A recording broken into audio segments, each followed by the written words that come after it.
Fala pessoal, estamos aqui para mais um Histórias do Brasileirão. Começando o retorno da competição, 20ª rodada, a gente vai ter clássicos sensacionais nesse final de semana. E a gente começa falando do Cruzeiro e Corinthians, sábado 9 da noite no Mineirão.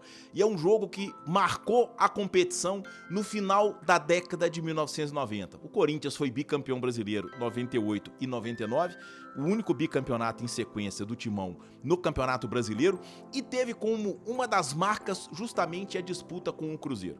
Em 1998, todo mundo se recorda, a decisão foi justamente do Cruzeiro contra o Corinthians, empate em Belo Horizonte, empate no segundo jogo também no Morumbi em São Paulo, e na terceira partida o Corinthians garantiu a taça vencendo no Morumbi por 2-0. Mas não é disso que a gente vai falar.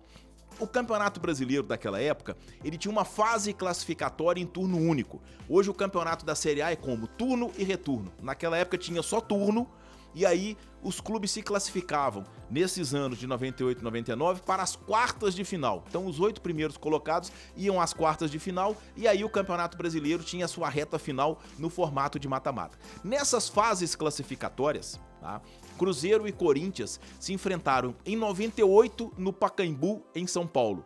Quem ganhou foi o Cruzeiro por 2-1. Uma grande atuação do Fábio Júnior, que estava despontando no time cruzeirense. O Cruzeiro vai ao Pacaembu e bate o Corinthians por 2-1 na fase classificatória de 1998. Já na fase classificatória de 1999, o confronto entre eles foi no Mineirão, no Gigante da Pampulha.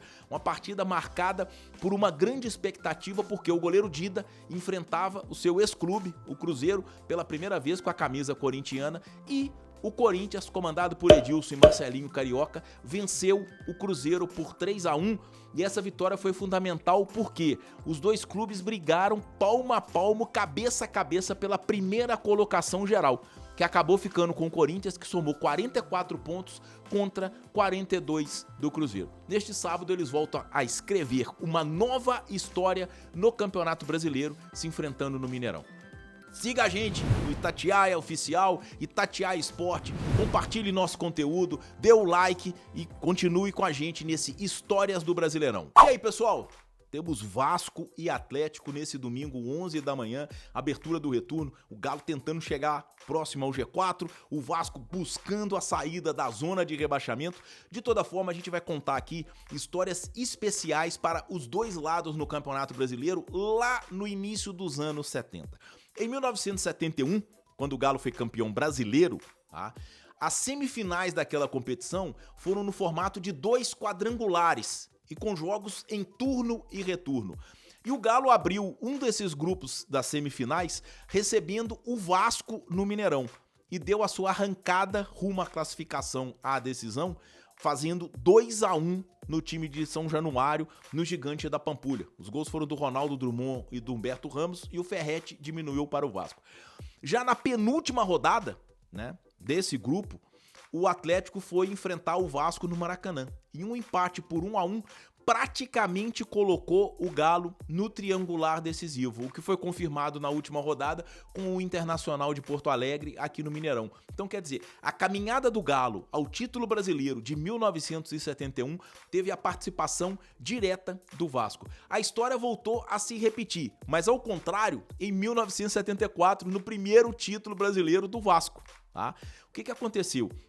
As semifinais daquele ano, elas tiveram 4 hexagonais, mas aí em turno único. E um jogo fundamental do Vasco na sua caminhada para poder conquistar a vaga da sua chave no quadrangular decisivo foi justamente contra o Atlético aqui no Mineirão. O time de São Januário venceu por 2-0, gols do Jailson e do Roberto Dinamite, e deu um passo decisivo para poder ficar com a vaga do grupo na fase final do Campeonato Brasileiro. Então, quer dizer, em 1971, no primeiro título do Vasco, em 1971, no primeiro título do Atlético, o Vasco teve participação importante na caminhada do Galo. Em 1974, no primeiro título do Vasco, foi o Atlético quem fez parte da caminhada vascaína rumo à taça. E aí, pessoal? A gente tem mais um jogo com clubes em situações opostas na tabela de classificação desta Série A, O Santos tenta sair da zona de rebaixamento, o Grêmio se aproximar do Botafogo, que é líder, é o vice-líder da competição.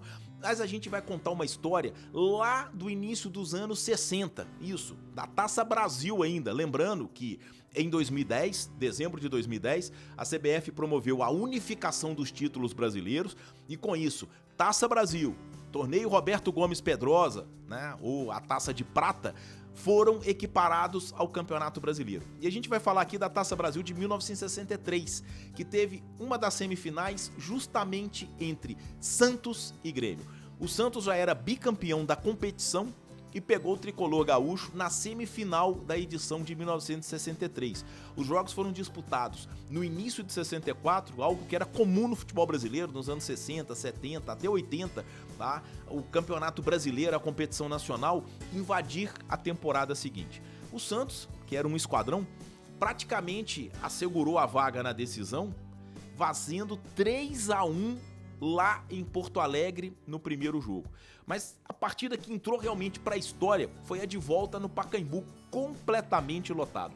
O Santos fez 4-3 no Grêmio e o Pelé, a gente vai falar uma grande novidade aqui, né? O Pelé foi o nome do jogo, porque além dele fazer um hat-trick, logo depois do terceiro gol dele, tá? Que já foi aos 40 minutos do segundo tempo, o Gilmar dos Santos Neves, goleiro bicampeão do mundo com a seleção brasileira, titular em 58 na Suécia e 62 no Chile, o Gilmar foi expulso. E quem foi pro gol? Pelé, um atleta do século, completo demais. Pelé era um goleiraço, teve que ir pro gol na reta final dessa partida entre Santos e Grêmio no Pacaembu. Fez algumas boas defesas ali, né? De toda forma, garantiu a classificação santista, marcando 3 gols na linha, terminando o jogo no gol, no lugar do Gilmar dos Santos Neves e colocando o Santos na rota daquele que seria o tricampeonato brasileiro em sequência do Peixe, na sequência em que ele foi penta da Taça Brasil. Um abraço, pessoal!